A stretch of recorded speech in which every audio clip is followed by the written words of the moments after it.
talk about some basic levels of thinking, and starting at the bottom. I actually have a lot more different spaces in between, but we'll just keep it just to keep it simple.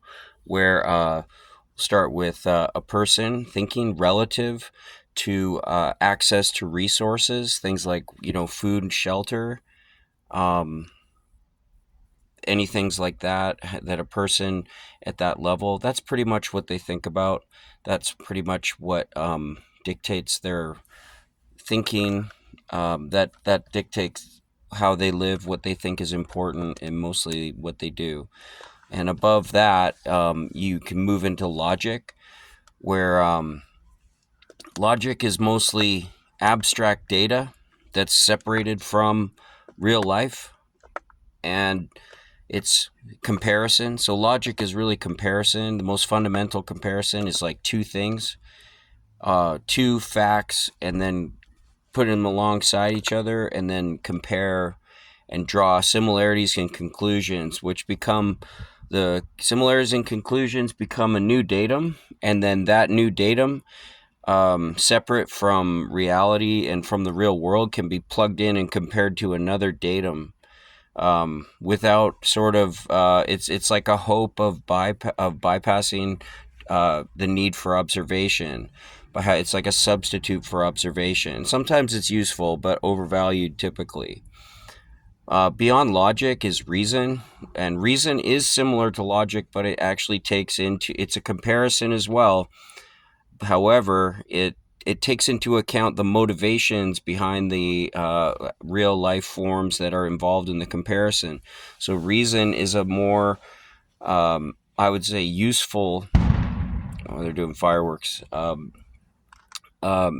Method of comparison in order to draw conclusions, and reason actually functions well with logic. So when if reason can't deduce something, it can resort to logic. But someone who's logical does not necessarily have the ability to observe and deduce the motivations behind others' actions. So someone logical does not necessarily have access to reason, but someone who's reasonable has access to logic. Above reason. Oh, now in reason, morality is considered a part of reason, which would be, the what is right and wrong, but not as an optimal consideration, more as the rules that are artificially or arbitrarily imposed on the society for a good result, but not necessarily an optimal result. And they're formulated usually by authority, like setting the rules in a chess match, sporting match, government. Those are all moral things, and they go along with reason.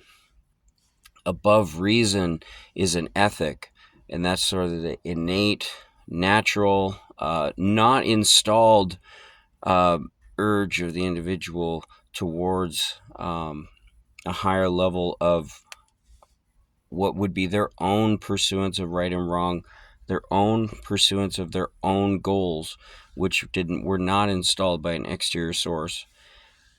This would be sort of an intrinsic sense of the individual of what is right and wrong, regardless of what the rules and laws are. Sometimes morality and reason are aligned with an ethic, with the natural ethic of the individual. When it does so, then you'll have a pretty good society.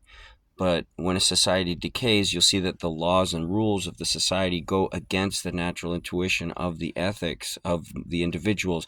And that causes the people to lose faith in the structure of the society, because you really can't kill an ethic. And an ethic is superior to reason, and it is superior to logic, although an ethic can operate with logic and reason. So for that, but it's not true that logical people can operate with an ethic, and it's not true that reasonable people can operate with an ethic. And above an ethic is an aesthetic, which